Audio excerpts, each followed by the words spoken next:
Hi to you all. For those who know me and those who don't, I'm Dr. Sophia, and basically, what I want to bring to your attention is that our sanity through all that's happening around us is what we must preserve above all else. The stay at home is something that allows you to move away from fear because you're always at home anyway. Any time of the day, you still have to return back to your place in the house. And it is where you will turn this house into a home, and there's so much to catch up on other than just all the time bearing yourself into looking out for news, which most of the time that is circulating may be also speculating. And the best thing that I can advise you is to find time. It's a me time out, where you have always felt that there was not enough time or hours in a day that could give you time out. This is a time that you can utilize quite effectively to do the things and catch up on the things that you may have put off, always trying to find a better time where there will be enough time. People say that they will be happy when there is time to do XYZ. XYZ is now before you, and how you're going to utilize that time effectively is entirely up to you. You can utilize your time to incorporate some daily exercises in your life, as opposed to just sitting and finding that you're in a fear mode of whether there's going to be enough of anything in your life, including time. Fear mode is something that we as humans are utilizing it not as a survival instinct of flight and fear. We are more or less utilizing it looking out for news that we are actually feeding on, and it's consuming us to a point where we are becoming a distress. Distress and disease is something that we are not at ease with ourselves, with our immediate environment, and it's something that we can easily find time to be easeful at this time and moment. We have to be considerate about a lot of things in life that we may have taken for granted. We are at a time where this is most unfortunate that it is become from an epidemic to pandemic, and it keeps circulating to the same circle viciously, as we understand from the global updates that we get in different parts of the globe, that it's accelerating. So what's the best thing you can do? You can catch up on your time to do the things, as I said, that you've always found that you are passionate about, and incorporating new things where you can find stillness in your silence and obtain your solitude. It's not difficult. One doesn't have to find time to be happy. You choose to. All the choices that we apply in our lives is something that we are not consciously aware, that is entirely where free will and choice comes in. In this aspect, we may find that we are actually looking out for something that we are used and accustomed, that we have to take directive and orders, but that is something that you can step away from and start stepping into your own shoes in acquiring what's the best measures you can take during this time. A lot has been reminded of you, not that you do not know how to wash your hands and when to wash your hands and what it is that you can do. As parents, we have always urged our children not to touch places and not to touch their faces and not to put their fingers in their mouth. These are things now we're being reminded to remember that we tend to overlook when it comes to being cautious. So it is nothing new, and it is something that of the reminders that are coming forth to us, that we can apply them in our daily lives as we always do with our minors. What are the things that you find that can give you peace of mind? Because it is not when you acquire a substantial amount of funds that you will get peace of mind, or you'll be happy when you take a vacation somewhere. You can perceive this moment as that you are on vacation, you are on forced vacation, but it is something that you can find purpose in. And the purpose is in everything that you will do purposefully. In this aspect, you will have to sit down and validate yourself, validate and evaluate what it is that you do not find adding value to your life right now, and validate the truths that resonate with you as to what it is that you find speaks its highest truth to you. There is no absolute truth. Truth is truth. As I have always repeatedly said, there is no place or stall in the market that sells truth. There is no cornerstone in the market also that advocates that one thing is true. This will resonate with your truth as opposed to everything that's circulating in the media and the social platforms that you find yourself more comfortable to be, and the group circles and community as per se. So what's the first thing you're going to do? It is your entirely responsibility for you to actually put yourself within the measures of being cautious, and that in turn will give you sensibility to also be and take into considerations others' concern and well-being as well.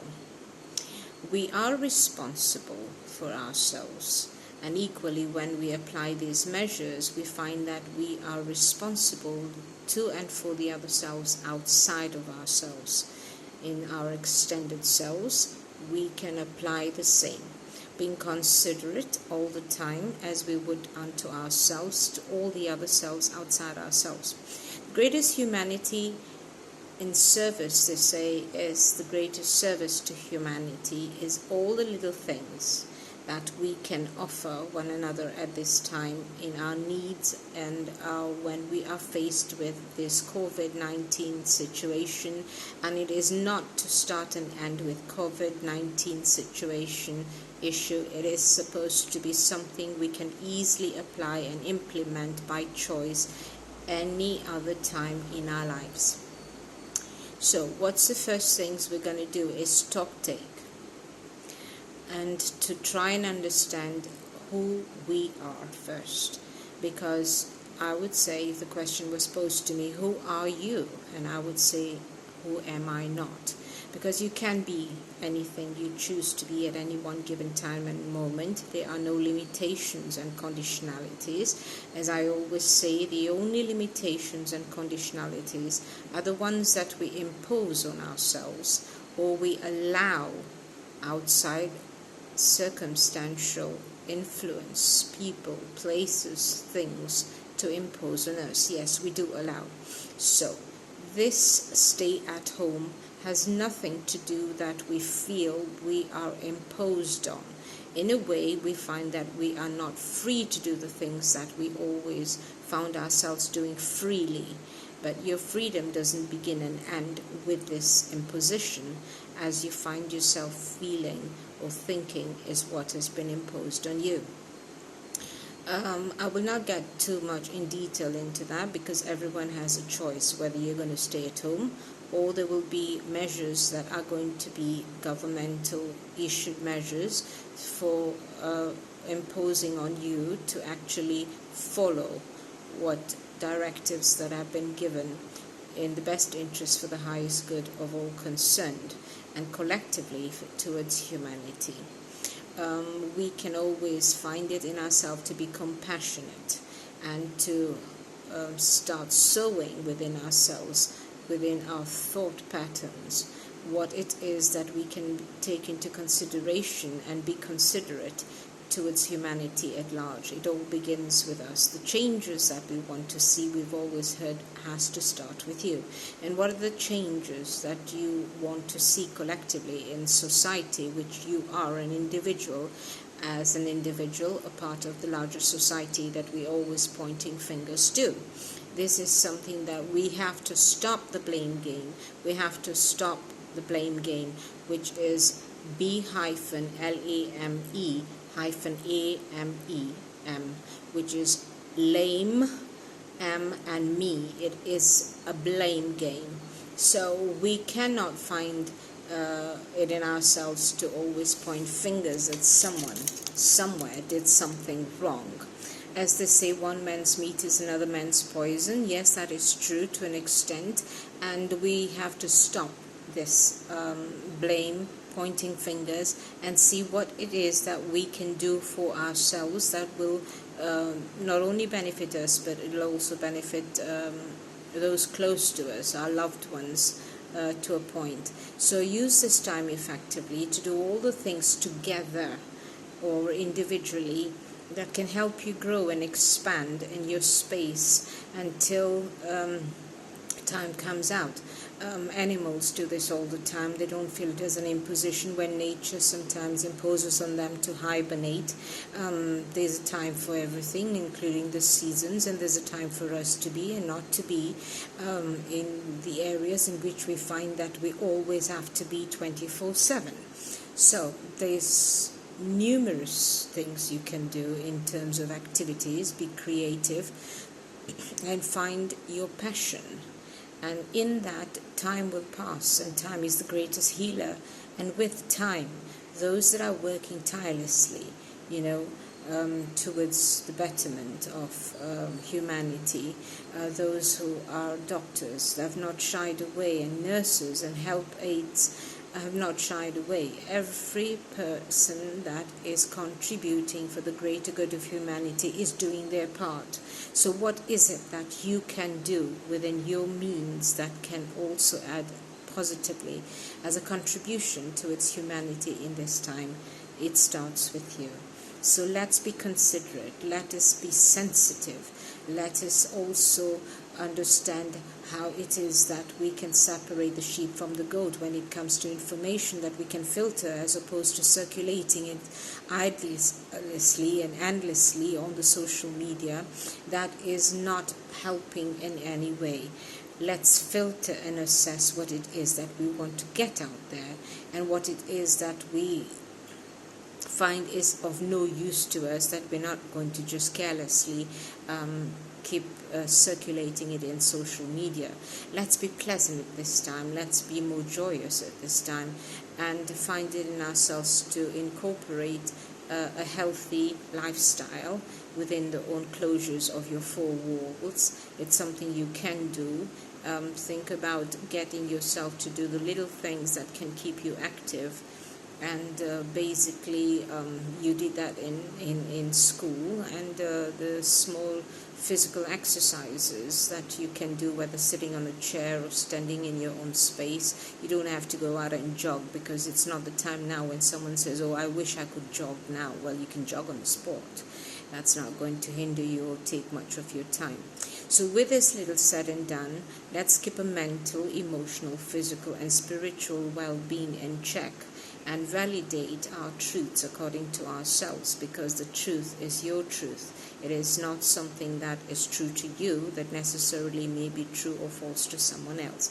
So it is time for us to find it within ourselves, to be considerate, to be sensitive, to be more compassionate, to be more understanding, and to lend a hand in however we can, in whichever way we can, instead of hoarding out of fear, as feeling and thinking that there is lack going on.